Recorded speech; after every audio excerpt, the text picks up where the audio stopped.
Cinta dan ketulusan, itulah dua kata yang menegaskan semua konsistensi seorang Ridwan Kamil dalam membangun Bandung. Salah satu gerakan kreatifnya yaitu membangun kawasan Babakan Asih menjadi kampung kreatif dan inovatif yang memiliki seni dan budaya. Dengan pembenahan kampung yaitu Blok Tempe yang digelutinya sejak tahun 2008 dan diresmikan 2010, Ridwan Kamil berharap ini bisa menjadi inspirasi di mata internasional. Terpilih menjadi wali kota Bandung sejak Juni 2013, lelaki yang kerap disapa Kang Emil ini menang telak dalam pemilihan Cagup Bandung pada putaran pertama. Arsitek jebolan ITB dan University of California Berkeley terinspirasi membangun Bandung tidak hanya dari segi infrastruktur, namun ia juga menggerakkan potensi Bandung dengan menghidupkan komunitas-komunitas yang mayoritas diikuti oleh anak muda Bandung. Bandung Berkebun, komunitas Bandung Kreatif, dan gerakan Indonesia Bersepeda yang dikenal di Bandung dengan nama bike sharing. Selamat sore Kang Emil. Selamat sore Mbak Vivi. Baru mau makan. Iya. Apa kabar Kang Emil? Baik, sehat alhamdulillah. Kok kebetulan ada di rumah? Kita tadi pingin ngejarnya ke kantor, tapi udah katanya mendingan di rumah aja. Iya, udah sore soalnya. Udah sore ya? Pulang kerja. Cuman biasanya memang kalau di kompleks suka ada tukang bakso lewat. Ada cuanki, ada bakso tahu. Tapi ini salah satu jajanan favorit. Ini somai kan, bukan bakso. Orang kan? Bandung kalau nggak suka somai kayaknya bukan orang Bandung. Bukan orang Bandung. Makanya ya? terkenal siomay Bandung. Siomay Bandung. Nyobain? Ya boleh satu ya. Tapi somainya aja 3. Ketahuan 3 nanti nambah gitu ya. Kang Emil dari bulan Juli 2013 akhirnya resmi jadi wali kota Bandung begitu ya. Sekarang ini nanti tanggal 16 dilantik, berarti sekarang udah sekitar hampir 2 bulan ya. Iya, betul. Boleh tahu apa rasanya? Kadang-kadang kalau ngaca di kamar mandi masih suka belum percaya gitu. Saya akan memulai hidup baru ya. 17 tahun bekerja jadi dosen, karena ibu saya kan dosen juga ya. Kemudian berprofesi sebagai arsitek gitu kan. Sekarang akan jadi pejabat publik, memimpin 2,5 juta penduduk dengan warisan masalah yang lumayan banyak ya.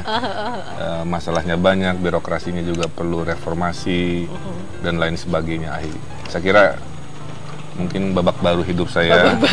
Terus siapa nih yang membangunkan kalau ngelihat oh iya ini saya belum percaya, siapa yang ayo ya pada saat keluar rumah lihat realita jalan berlubang, banjir, kemiskinan, akhirnya mengingatkan ya mungkin Allah memberikan takdir di mana saya mungkin punya peluang ya memberikan yang terbaik dalam hidup saya dengan skala pengaruh yang lebih besar ya ke orang-orang kota Bandung.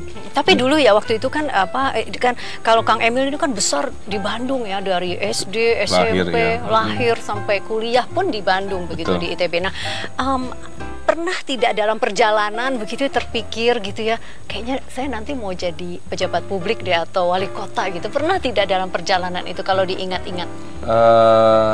Sekilas-sekilas, artinya gini. Kalau lagi di luar kota ya, di luar negeri lah gitu. Duh, kayaknya kota saya bisa nih, sungainya bersih. Mudah-mudahan kali-kali gitu ya, saya punya power untuk mengubah seperti itu. Datang lihat ada bike sharing, oh kayaknya Bandung bisa juga. Jadi kadang-kadang terbersit aja, hanya intuisi. Tapi kemudian panggilan itu begitu menguat ya, saya makin itu kuat gitu ya. Saya itu suka gelisah Mbak Vi. Jadi gelisahnya gimana Kang? 17 tahun kan saya beresin kota orang ya, karena profesi. Surabaya dibantu, Jakarta, kota-kota di Cina, Timur Tengah gitu. Tiap pulang ke Bandung tuh ngenes gitulah istilahnya ya. Lihat jalanan sampah, anak jalanan macem-macem, sehingga ini ilmu saya dipakai orang kok nggak di kota sendiri gitu. Itu kegelisahan tiap hari. Jadi setahun sebelum pemilihan saya masih belum kepikiran, masih enjoy aja gitu. Tapi lama-kelamaan tuh banyak komunitas-komunitas atau masyarakat yang meminta gitu ya. Cobalah Kang gitu, maju jadi wali kota gitu kan. Kota banyak masalah gitu. Lama-lama jadi renungan kan, sehingga akhirnya setelah diskusi ke ibu, ke keluarga, karena utamanya itu ya. Akhirnya. Ibu juga tinggal dekat sini ya? Ya, saya memilih di Cigadung karena tidak jauh dari masa kecil saya. Masa kecil saya 5 menit dari sini. Nah, setelah dukungan keluarga, baru saya kuatkan mental bahwa ya udah, I have nothing to lose ya. Artinya secara ekonomi saya sudah dicukupkan oleh profesi. Jadi kalaupun maju sebagai pejabat publik, insya Allah urusannya hanya bekerja gitu, sesuai apa yang saya bisa. Itu yang diharapkan kan oleh warga Bandung kan, betul. Begitu ya. Terus Mereka kalau bertanya, urusan kantor arsiteknya bagaimana? Ya, saya kan punya kantor di 3 kota bersama 4 partner ya. Jadi kalaupun saya berhenti sementara, mereka akan melanjutkan. Tidak apa-apa. Bagian dari pengorbanan juga. Dan saya udah bilang ke mereka ya nggak boleh proyek di Bandung ya. Setelah saya terpilih karena takut konflik of interest macam-macam. Udah komitmen dengan 4 partner ya, tidak ada proyek di Bandung begitu. Ya, setelah terpilih. Ada beberapa kan sebelum ya. Jadi itu kagok lah. Tapi setelah terpilih karena saya pejabat publik, saya ingin jaga etika pejabat lah gitu ya. Banyak pengorbanan juga. Tapi kalau bicara soal misalnya ya prioritas sih sambil dimakan ini juga ini menggoda banget. Ada yang mau teman-teman? Nah, tapi apa sih yang pertama kali nih yang Kang Emil pingin kerjakan gitu loh? Saya tuh kan mensurvei. Masalah utama di kota Bandung itu masalah yang ada di jalan. Semua yang ada di jalan itu masalahnya, dari mulai jalan berlubang. Saya coba bereskan dalam 2 tahun insya Allah. 2 tahun nih ya kalau urusan jalan. Karena banyak yang kecelakaan Mbak Vi, sampai meninggal beberapa orang itu gara-gara jalan berlubang. Jalan berlubang jatuh terus meninggal dunia. Banjir juga di jalan gitu kan, kesemrautan, PKL juga di jalan, sampah juga di jalan, anak jalanan juga di jalan dan lain sebagainya. Jadi artinya dari puluhan masalah ada yang masuk gawat darurat lah istilahnya ya, yang prioritas. Nah, yang prioritas itu yang ada di jalan. Plus sambil tapi yang di jalan reformasi, aja banyak ya Kang. Betul, ya? Sambil reformasi pelayanan publik ya. Karena banyak komplain juga dari masyarakat urusan air, listrik, urusan izin itu yang mungkin agak lambat ya dibanding kota-kota lain. Oke. Nah, rumah Kang Emil ini sangat terkenal. Sering sekali diulas di media bahwa terbuat dari barang yang bisa di-recycle, yang bisa didaur ulang, yaitu botol gitu ya. Makanya disebutnya rumah botol. Nah, rumah botol ada 30.000 botol. Tuh, kalau Mbak Bibi nggak percaya silahkan hitung saya sendiri. Hitung ya, besok saya nginep nih. Dia ngabuburit. Oke, tapi dalamnya, pingin lihat dalamnya juga. Oh boleh, kan? boleh. Ini dibawa aja ke dalam ya, nggak apa-apa ya. Rumah penuh cinta saya bangun dengan keringat dan imajinasi terbaik ya. Alhamdulillah dapat award Green Design Award di level benua Asia 2009 karena ramah lingkungan. Kalau siang nggak pakai lampu, merecycle 30.000 sampah. Dan temanya Resorty Homey. Nanti kita ajak pemirsa lihat di sana. Iya, oke, ya udah bawa aja ke dalam, nggak apa-apa ya. Mang nanti dibalikin nanti ya. Nanti Mbak Pipi yang bayar ya. Siap, udah. Bandung termasuk yang sakit-sakit loh. Betul. Sekarang. Nah, terakhir sejahtera karena saya diwarisi 500.000 orang miskin dan 600.000 orang stres.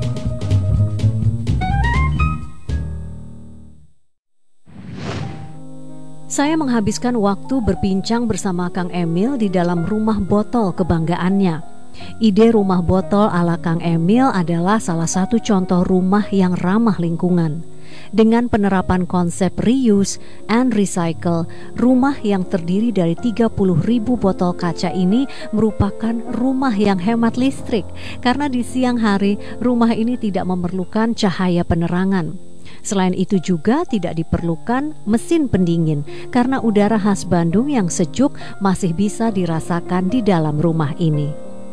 Rumah yang ia bangun selama 2 tahun ternyata telah diganjar dengan berbagai penghargaan. Salah satunya penghargaan Green Design Award dari Asia Building Construction Information Asia.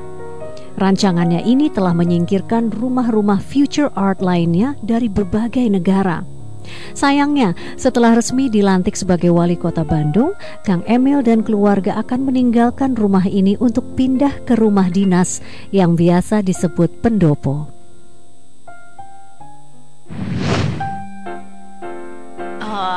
Ini ruang tengahnya. Ruang tengah, ini tempat kumpul-kumpul. Betul. Taruh dulu boleh ya Kang? Iya boleh.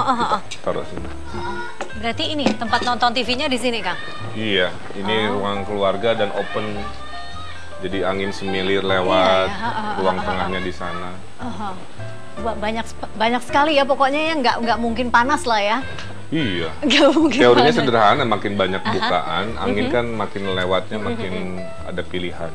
Oke, dicatat coba itu teorinya. Makin banyak bukaan, angin lewat makin banyak pilihan, akhirnya nggak usah pakai AC.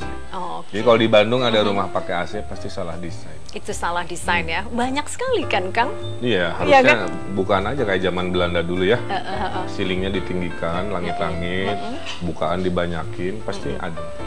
Nah, di Bandung banyak sekali apartemen-apartemen bermunculan begitu? Ya, saya kira nggak bisa dihindari ya sebagai kota metropolitan. Dulu Bandung kan didesain hanya untuk 300.000, sekarang 2,5 juta. Mungkin dalam 20-30 tahun jadi 4 juta. Tanahnya kan segitu-gitunya aja. Jadi memang tantangan di masa depan itu bagaimana membuat Bandung padat tapi nyaman. Sekarang itu padat tidak nyaman. Kuncinya itu. Kalau padat dan nyaman, ya apartemen itu memang salah satu pilihan ya. Tapi nggak hanya untuk orang kaya poinnya. Menengah bawah juga dengan konsep rusunawa, rusunami, insya Allah bagian dari prioritas saya juga. Oke, tadi kan prioritasnya segala sesuatu yang bermula di jalan begitu ya. Iya. Kemudian PR tambahannya juga membuat Bandung walaupun padat tetap nyaman. Betul. Begitu ya. Saya tidak tahu tuh ukurannya apa, tapi beri kami bayangan ya, Kang Emil, padat tapi nyaman tuh kira-kira seperti apa ya?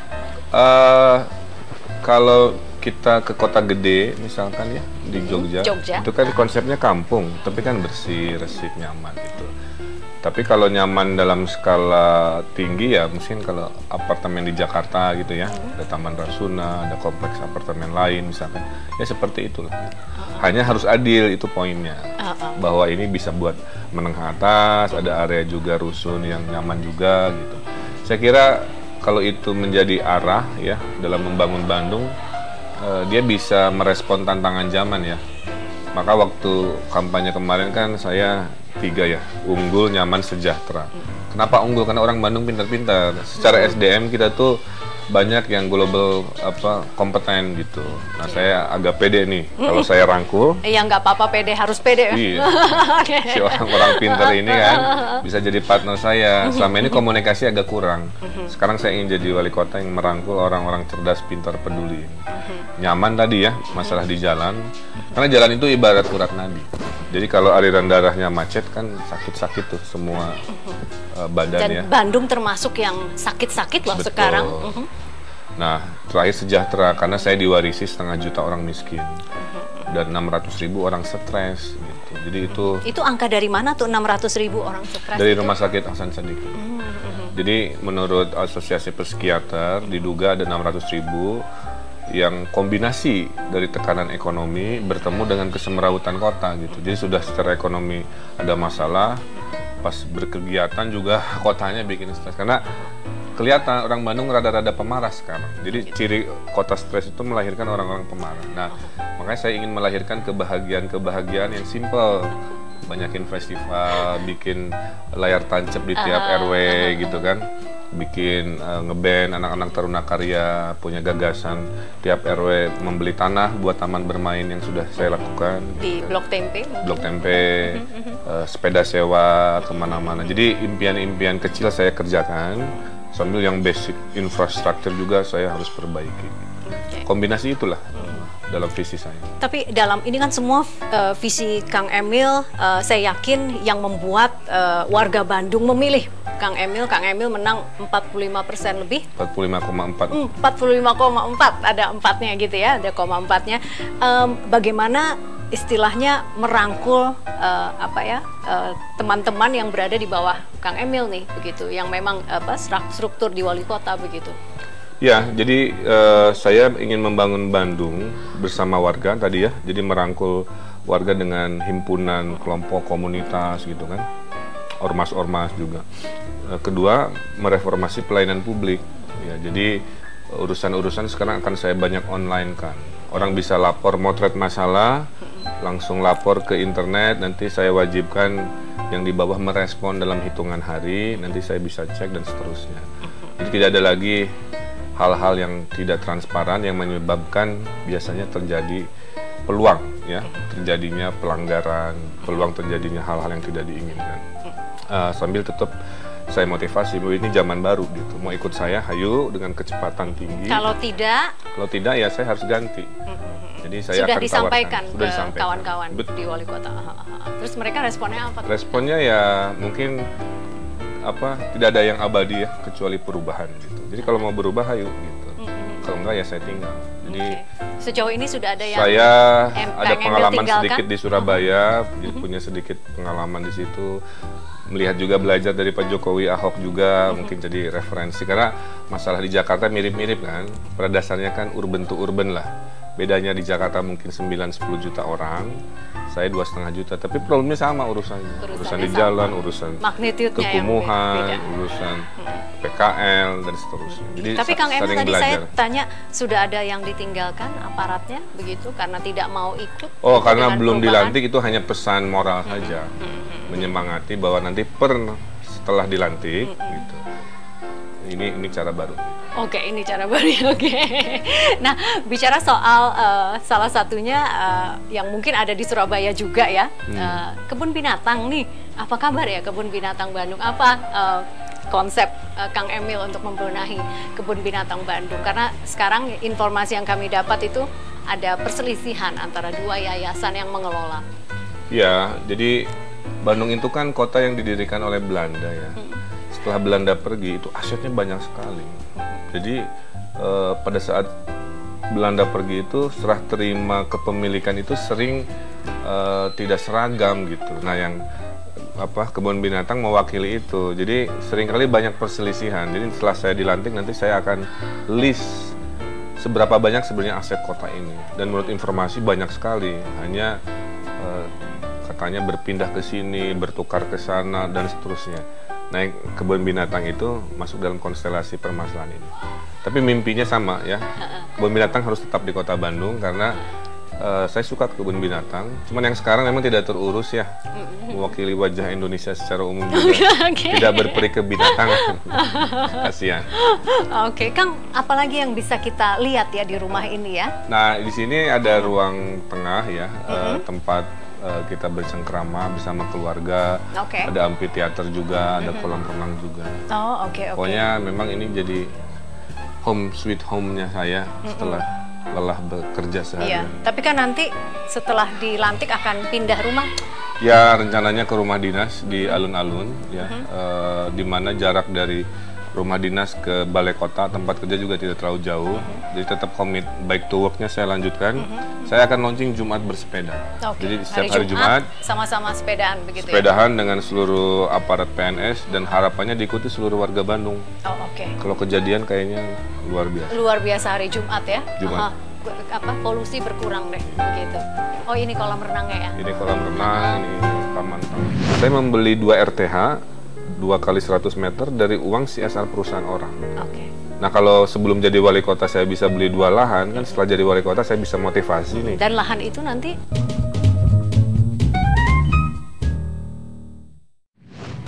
warga Bandung ingat, kota yang sehat adalah kota yang ruang terbuka hijau. Menurut saya, ada yang berbeda dari sosok Ridwan Kamil sebagai pemimpin baru, yaitu dalam konsepnya mensosialisasikan visi dan misinya dalam membangun Bandung. Ridwan Kamil mendekati generasi muda dengan memanfaatkan jejaring sosial dan juga komunitas yang ia ciptakan. Kemampuannya berkomunikasi dan kedekatan Kang Emil dengan pemuda Bandung menjadikan ia banyak dipilih oleh kaum muda dan juga ibu-ibu.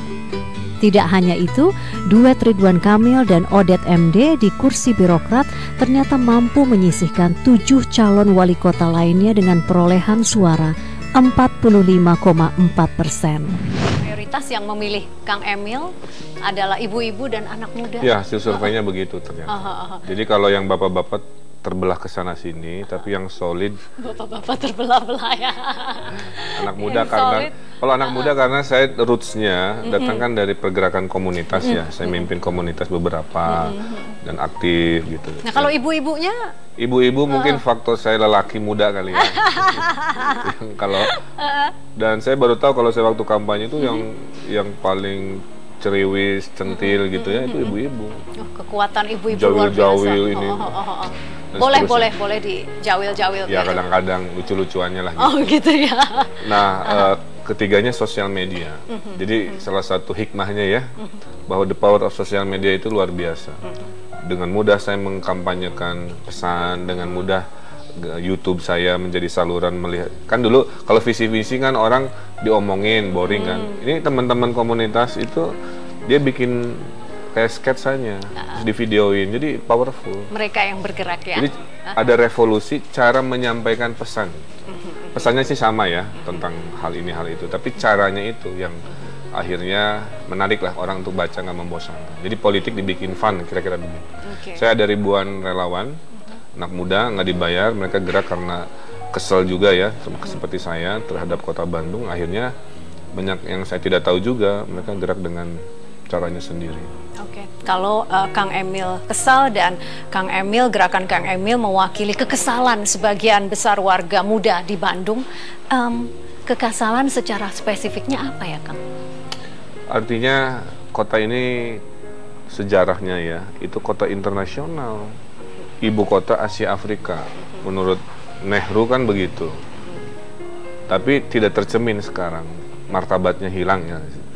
Kalah dengan kota-kota kecil di provinsi lain, kualitas jalannya gitu kan, taman-taman tidak ada yang datang yang mengurusi, semua larinya ke materialistis gitu ya, ke kafe, ke mall. Padahal ciri kota sehat itu jika warganya banyak nongkrongnya di taman, bukan di mall kan? Bukan di mall. Iya, bukan jadi, berarti Kang Emil anti mall kan ini? Oh enggak. Saya suka ke mall juga, tapi kalau hidup tidak imbang ya, terlalu banyak di ruang dalam interior, jarang ke ruang terbuka, itu kota sakit. Dan ciri orang stres itu biasanya jauh dari nature, jadi dari alam. Maka saya ingin memotivasi, memperbanyak penghijauan, taman-taman saya buka lagi, rapihkan, malam hari nyala. Itu termasuk dalam 100 hari kerja ya, yang akan dilakukan? Yang menariknya saya ingin membawa sebuah semangat baru, bahwa membangun kota tidak harus selalu mengandalkan APBD. Berarti dari mana ada 4 sumber lagi, ada bantuan dari provinsi, bantuan dari kementerian, bantuan dari lembaga asing. Dengan jaringan saya insya Allah saya bisa bawa buat kota Bandung. Yang kelima yang menarik CSR. Saya membeli 2 RTH 2 kali 100 meter dari uang CSR perusahaan orang. Nah kalau sebelum jadi wali kota saya bisa beli 2 lahan, kan setelah jadi wali kota saya bisa motivasi nih. Dan lahan itu nanti? Jadi ruang terbuka publik di kampung-kampung kumuh. Gitu. Jadi dengan semangat resources baru ini, saya kira 5 tahun Bandung bisa sehat lagi ya. Cukup 5 tahun Kang? Untuk sehat cukup, tapi untuk berlari kayaknya belum lah ya. Semaunya sehat dari dulu pengalaman ya. Sehat dulu. Ini ibaratnya sakit, diobatin, meriangnya sembuh gitunya, flu-nya sembuh, tapi dia belum bisa lari. Masih normal tapi belum lari. Hidup adalah udunan. Tuh. Itu artinya apa ya, Kang? Itu dalam banget, Mbak. Aduh, dalam banget. Bagaimana? Hidup adalah udunan. Itu lebih mudah kalau kita kompak. Sebenarnya hidup adalah udunan itu terjemahan gaul dari Persatuan Indonesia. Oh gitu ya. Jadi kalau kita kompak, kita bersatu, kita bekerja tanpa pamrih gitu ya, urusan lebih mudah, tujuan lebih tercapai. Jadi saya bilang ke anak-anak, kalau ada yang punya gagasan, sumbangkan gagasannya. Kalau ada yang punya, ada yang nyumbang rumah buat relawan misalkan ya, ada yang nyumbang uang juga, ada yang nyumbang tenaganya nggak dibayar, ada yang nyumbang gagasan, jaringan. Nah, kan semua menyumbang nih. Nah itu kan udunan itu artinya urunan. Saweran. Jadi hidup itu adalah saweran atau bahasa Sundanya udunan. Dan konsep ini yang akan saya bawa juga dalam membangun. Karena saya bilang ke masyarakat, saya nggak bisa sendirian nih beresin Bandung. Ya. Udah klaim duluan lah ya. Saya punya keterbatasan. Tapi kalau yuk masuk ke komunitas, menyumbangkan gagasan, tadi CSR-nya, insya Allah bisa. Saya ingin membawa tone optimis lah ke masyarakat yang mentalnya lagi down oleh kotanya, yang fisiknya juga lagi banyak masalah. Iya. Oke, kalau begitu. Dan pakai cinta, makanya lambangnya cinta. Pakai cinta juga ya. Hidup adalah udunan dan pakai cinta. Terus ini orang-orang tercintanya Kang Emil. Ada baru beres-beres lagi habis. Itu ada lukisan kuning, boleh lihat juga ya? Oh boleh, ayo mari kita ke sana. Bukan Kang Emil kan yang? Oh bukan, seniman Bandung. Oh seniman Bandung.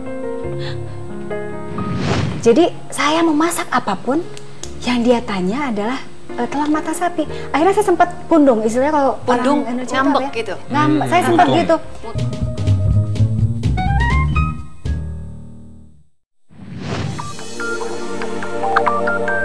Terlahir dari keluarga yang mengutamakan pendidikan dan agama, anak kedua dari 5 bersaudara ini juga menurunkan nilai-nilai moral dan etika untuk kedua buah hatinya. Pernikahannya dengan Atalia Praratia pada tahun 1999 silam telah dikaruniai 2 orang anak, yaitu Laetitia Zara dan Emeril.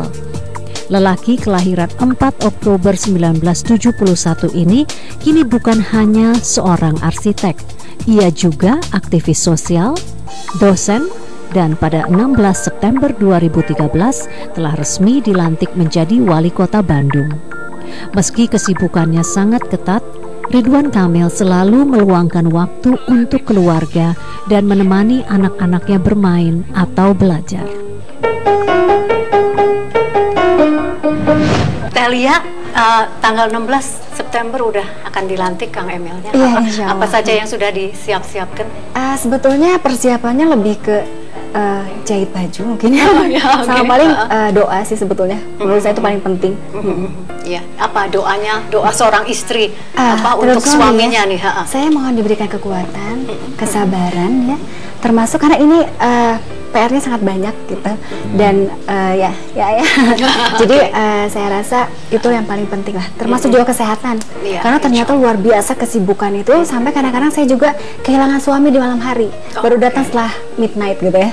Setelah midnight masih dibukain pintu kan? Masih. Buku tamu dulu. Dan karena subuh biasa sudah berangkat lagi gitu. Oh subuh udah jalan. Jadi rutinitas luar biasa, tapi inilah perjuangan untuk kota Bandung sebetulnya. Tadi kan salah satu doanya adalah minta diberikan kekuatan. Teh Lia, kenapa benar-benar butuh kekuatan ya? Sudah memproyeksikan apa nih di depan? Teh Lia lihat apa di depan begitu? Iya begini, saya kan Kang Ridwan Kamil itu dari dunia profesional dan akademisi ya.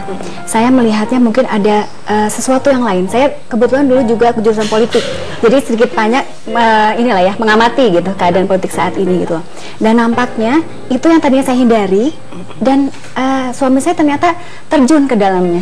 Kalau terjun harus berenang, kalau berenang harus sampai ke tujuan, sampai ke ujung yang lain dengan selamat. Sementara arusnya deras gitu. Inilah saya butuh doa kepada Allah tuh agar diberikan kekuatan itu, seperti itu. Iya, mudah-mudahan ya Kang diberikan kekuatan. Doa istrinya nih insya Allah diijabah gitu ya. Oke.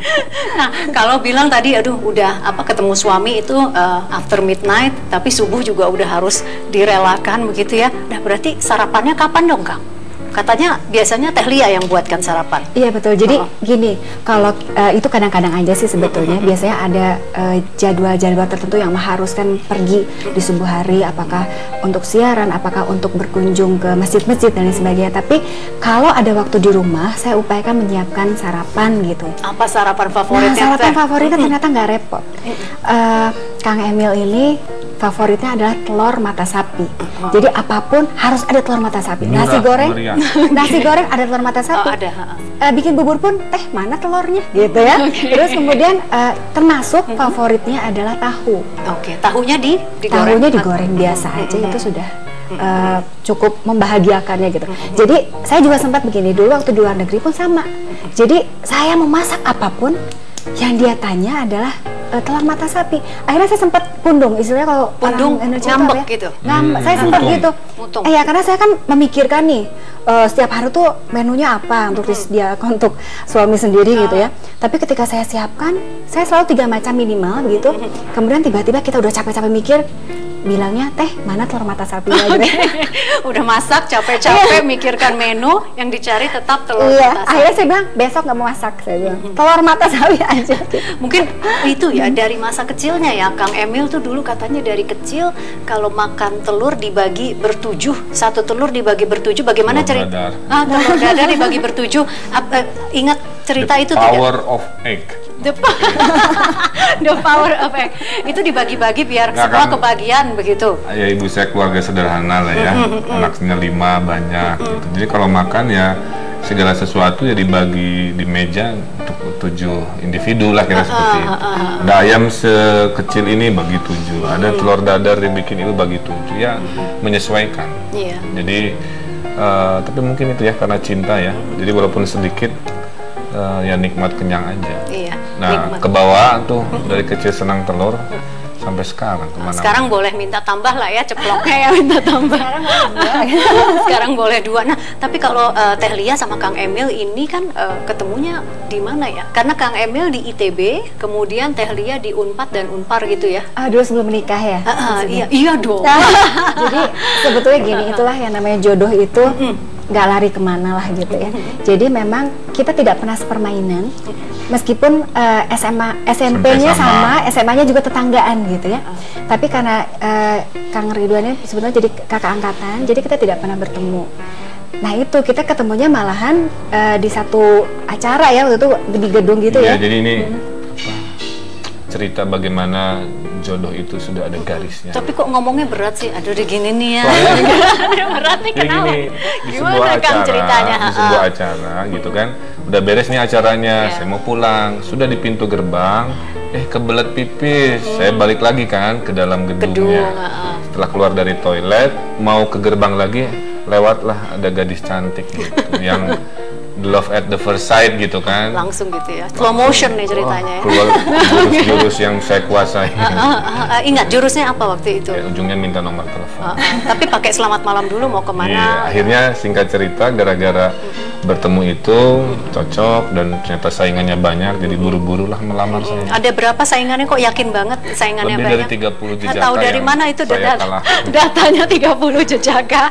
Dari buku diari yang ketahuannya di kemudian hari. Saya konfirmasi benar Teh, Bu, ada 30. Ternyata ini ya, diam-diam melihat buku diari gitu kan, maksudnya itu diam-diam aja, ternyata ketahuan juga ya. Apa yang membuat Teh Lia jatuh cinta pada Kang Emil? Sebetulnya begini, inilah doa ibu sebetulnya. Saya akhirnya tahu bahwa ternyata ibu saya pernah mengatakan sama saya ingat sekali, Li, kalau punya jodoh tuh pengennya ya mama tuh pertama harus lebih tua lah gitu. Kemudian kesampaian lebih tua 2 tahun ya. Lebih tua 2 tahun. Kemudian kalau punya rumah, mama saya sedang menata rumah. Jadi bilang, kalau punya suami ya nanti lihat tuh arsitek kayaknya keren juga ya. Gitu. Itu mama bicara seperti itu. Betul, mama bicara seperti itu. Dan itulah yang ternyata akhirnya kok kenapa ya seperti diarahkan ke sana gitu, padahal sebetulnya ya karena kita tidak sepermainan juga jarang pernah. Padahal saya udah CS sama mamahnya. Oh gitu ya. Diarahkan begitu ya, kekuatan doa itu ya. Iya betul, dan Kang Emil ini adalah satu-satunya teman saya yang ketika pertama kali bertemu, baru beberapa saat saja berkenalan, dia berani bertemu ayah saya dan mengatakan kepada ayah saya, Pak, saya serius loh gitu untuk istilahnya mendekati Lia ini, saya serius gitu. Itu yang membuat ayah saya ini baru nih gitu, ada laki-laki yang ternyata berani datang kepada ayah saya, ini baru satu kali itu ya, berani datang kemudian mengatakan itu gitu. Dari situlah hidup adalah perjuangan. Dari situ ternyata juga Kang Emil ini suka ini motong kompas. Jadi ketika teman-teman saya datang di malam minggu misalnya, saya biasanya tidak pernah satu orang, jadi rame-rame aja. Tapi kadang-kadang mereka berkelompok-kelompok. Ini motong langsung ke mama. PDKT-nya sama mama atau sama pembantu. Nah, akhirnya pembantu ya? Karena dia tahu banget gitu loh. Harus dibukain pagar. Soalnya kalau enggak nanti maaf waktunya untuk bubar gitu. Gitu ya. Oke. Tapi itulah kualitas-kualitas seperti itu, dan selain harapan ibu tadi ya, yang akhirnya membuat jatuh cinta. Waktu mau kampanye wakil ketua OSIS, dia latihannya sama saya. Jadi saya belajar juga dari dia bagaimana meyakinkan, dan terpilih dengan mayoritas juga.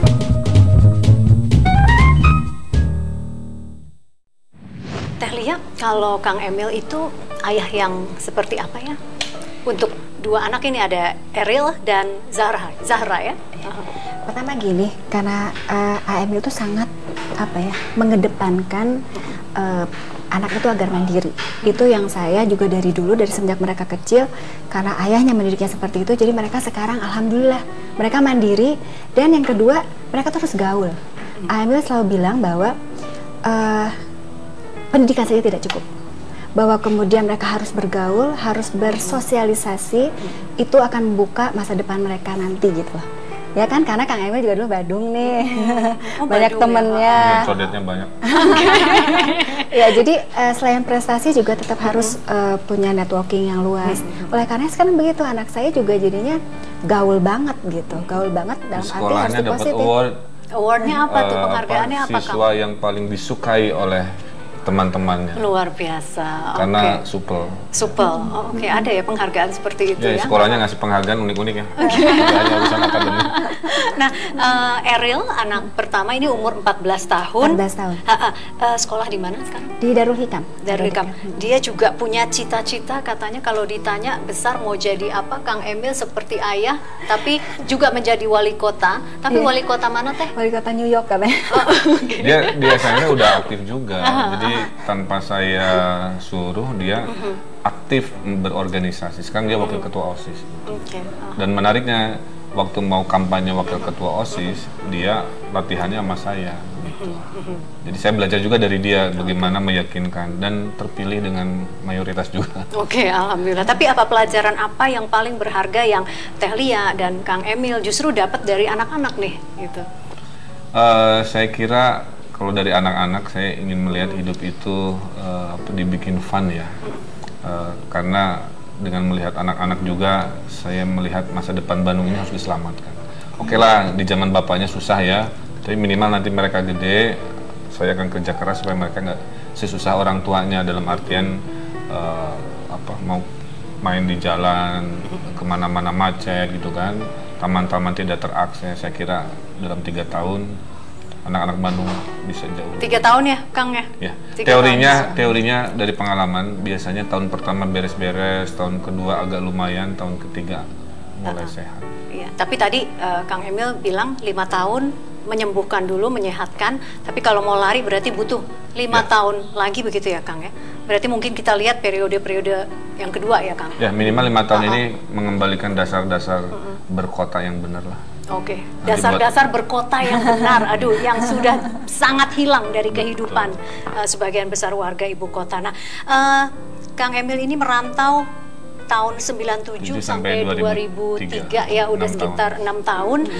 Kemudian ini tolong koreksi kalau saya salah ya, tapi nasihat ibu mengatakan bahwa ibunda dari Kang Emil, Ari neangan duit mah engke aya gantina. Ari gantinya. Ari minterkeun batur ente akan terukur nilainya. Itu oke.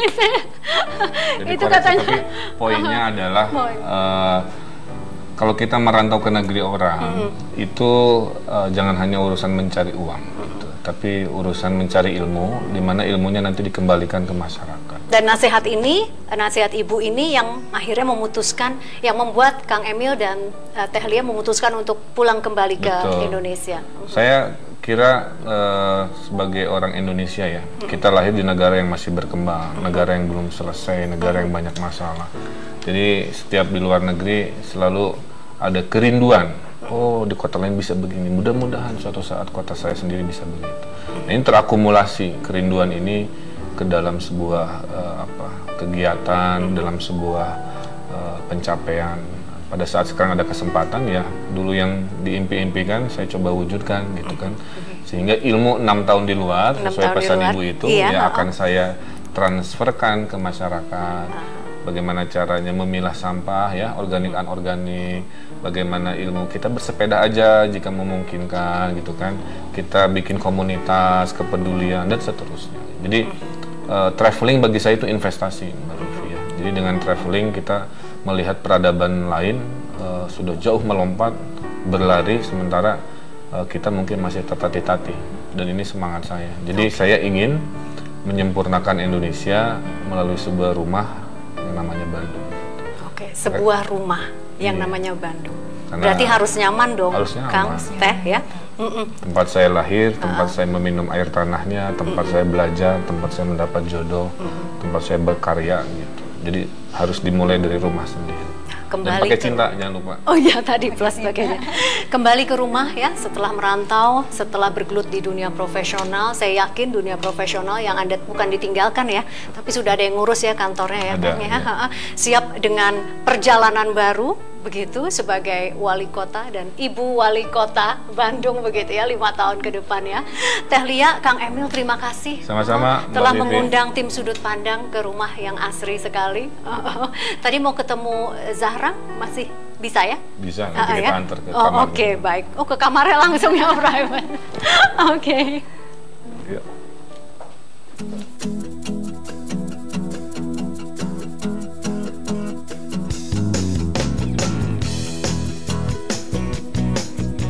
Kalau jadi ayah mah paling enak kalau anak perempuan diurus.